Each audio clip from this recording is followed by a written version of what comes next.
gambar apa ya? Ya betul, ini merupakan gambar tabung, kerucu, dan bola.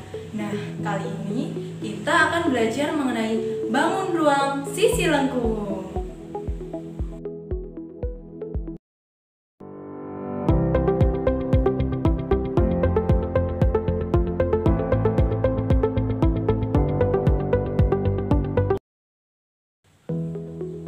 Assalamualaikum warahmatullahi wabarakatuh. Halo adik-adik, ketemu lagi nih dengan kakak. Kalian mau kenalan gak nih dengan kakak? Gimana? Oke, nama kakak Sania Nurul Arifah. Kalian bisa panggil kakak Kak Sania. Ngomong-ngomong, gimana nih kabar kalian? Semoga kalian tetap dalam keadaan baik ya. Yuk kita mulai saja belajarnya. Tonton video ini sampai akhir ya. Nah, tujuan dari video pembelajaran kita kali ini yang pertama agar adik-adik dapat menjelaskan tentang bangun ruang sisi lengkung. Yang kedua, dapat mengetahui pengertian bangun ruang sisi lengkung yang meliputi tabung, kerucu, dan bola. Dan yang ketiga, agar adik-adik dapat mengetahui sifat ketiga bangun tersebut. Dan yang terakhir, mengetahui rumus serta dapat menyelesaikan persoalan mengenai bangun ruang sisi lengkung. Pernahkah kalian melihat druminya, topi ulang tahun, dan bola voli? Nah, ketiga bangun tersebut merupakan salah satu contoh dari bangun tabung, kerucu, dan bola. Kira-kira gimana ya cara menghitung luas dan volume ketiga bangun tersebut? Poin pertama yang harus kita pelajari yaitu tentang tabung. Tabung merupakan bangun berdimensi 3 yang memiliki alas serta tutup yang berbentuk lingkaran yang kongruen serta diselimuti dengan persegi panjang. Nah, untuk contoh dari tabung ini, yang pertama yaitu drum, kedua tempat minum, dan yang ketiga kaleng, serta masih banyak lagi.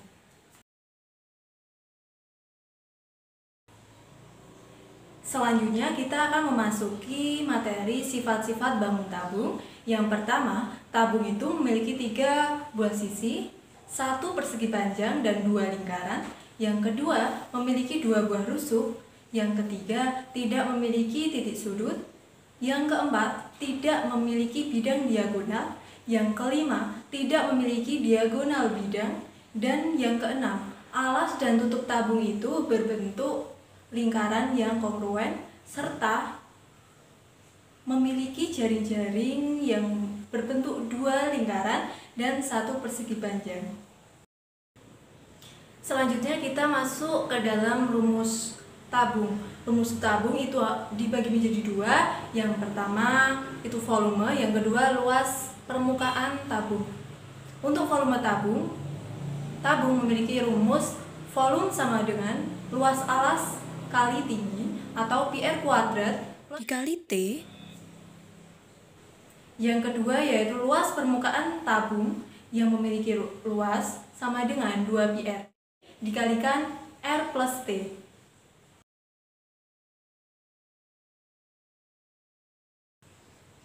Selanjutnya kita masuk ke dalam volume tabung. Diketahui jari-jari suatu tabung 7 cm serta tinggi 28 cm.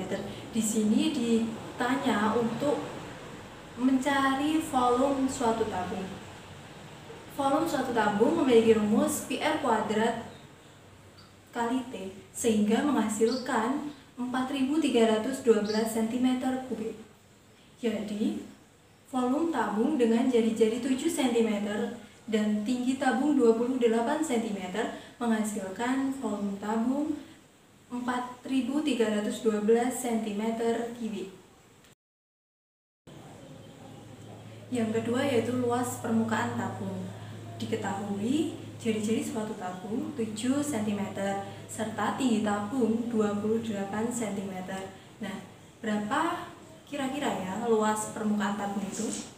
Luas permukaan tabung memiliki rumus 2 kali PR dikali R plus T, di mana P ini bernilai 22/7, sehingga 2 dikalikan 22 per 7 dikalikan 7 dikali 7 tambah 28, sehingga menghasilkan 1540 cm kuadrat. Jadi luas permukaan suatu tabung dengan jari-jari 7 cm dan tinggi 28 cm yaitu 1540 cm kuadrat.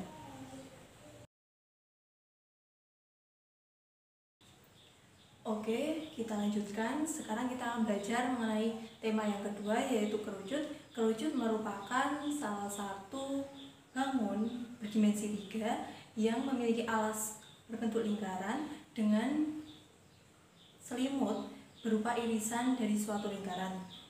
Contoh bangun yang berbentuk kerucut yang pertama yaitu tudung saji, yang kedua topi ulang tahun, dan yang ketiga yaitu kap lampu. Selanjutnya kita masuk ke dalam materi sifat-sifat dari kerucut. Yang pertama, kerucut memiliki dua sisi yang terdiri dari sisi alas dan selimut kerucut. Yang kedua, kerucut memiliki satu titik sudut yaitu berada di atas kerucut. Dan ketiga, memiliki satu tusuk. Keempat, memiliki alas yang berbentuk lingkaran. Dan yang terakhir, jaring-jaring kerucut itu terdiri dari satu buah lingkaran dan satu buah irisan dari suatu lingkaran. Sekarang kita masuk ke dalam materi rumus dari kerucut. Dibagi menjadi dua, yang pertama yaitu volume kerucut dan yang kedua luas permukaan kerucut. Volume kerucut itu rumusnya luas alas kali tinggi atau bisa ditulis PR kuadrat dikalikan T. Selanjutnya ada juga luas permukaan kerucut dengan rumus P dikalikan R dikalikan R ditambah S, di mana S itu merupakan sisi miring dari sebuah kerucut.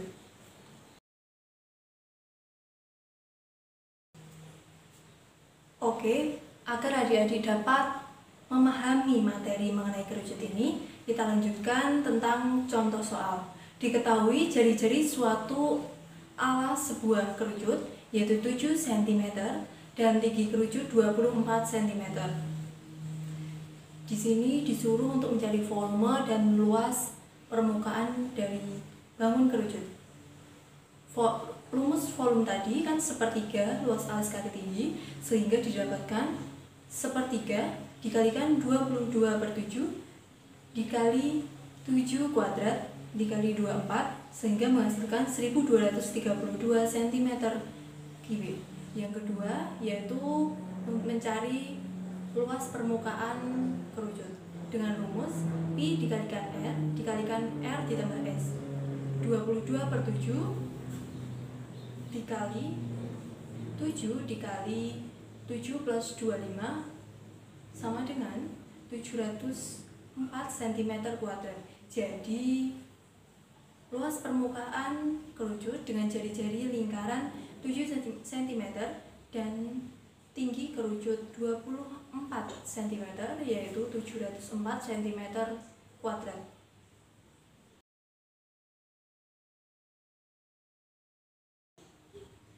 Yang ketiga, kita akan membahas mengenai bola.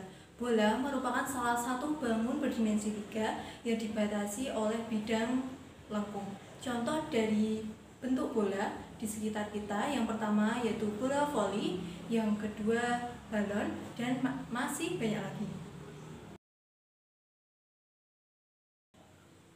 Sifat-sifat dari bangun bola, yang pertama, bola tidak memiliki rusuk ataupun titik sudut. Yang kedua, hanya memiliki satu sisi yaitu sisi lengkung.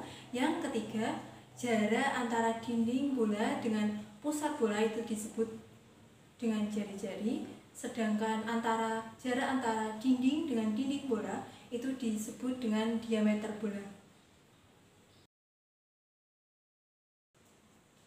Selanjutnya kita akan belajar mengenai rumus volume bola.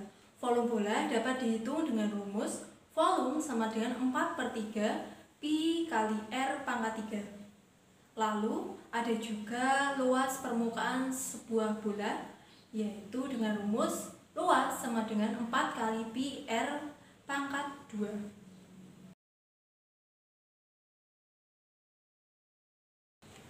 Oke, agar adik-adik lebih memahami materi mengenai bola ini, ada satu contoh soal. Diketahui jari-jari suatu bola 9 cm. Ditanya berapakah volume dari bola tersebut. Volume rumusnya 4/3 pi r pangkat 3, sehingga dihasilkan 4/3 dikalikan 3,14 dikali 9 pangkat 3, sehingga menghasilkan 3052,08 cm pangkat 3. Jadi volume bola dengan jari-jari 9 cm yaitu sebesar 3052,08 cm pangkat 3. Ya, udah hampir selesai nih video pembelajaran kali ini. Tapi adik-adik jangan sedih.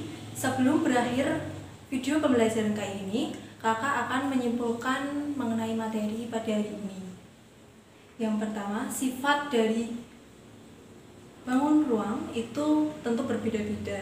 Mengapa? Karena jelas bahwa bentuk dari bangun ruang tersebut berbeda-beda, serta bangun ruang itu dapat dihitung luas permukaan serta volumenya, sehingga dapat memudahkan kita dalam jika diterapkan pada kehidupan sehari-hari.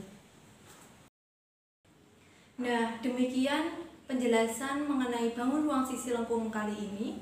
Semoga materi ini dapat bermanfaat bagi adik-adik semua dan dapat menambah kecintaan kita terhadap matematika. Sekian dari kakak. Wassalamualaikum warahmatullahi wabarakatuh.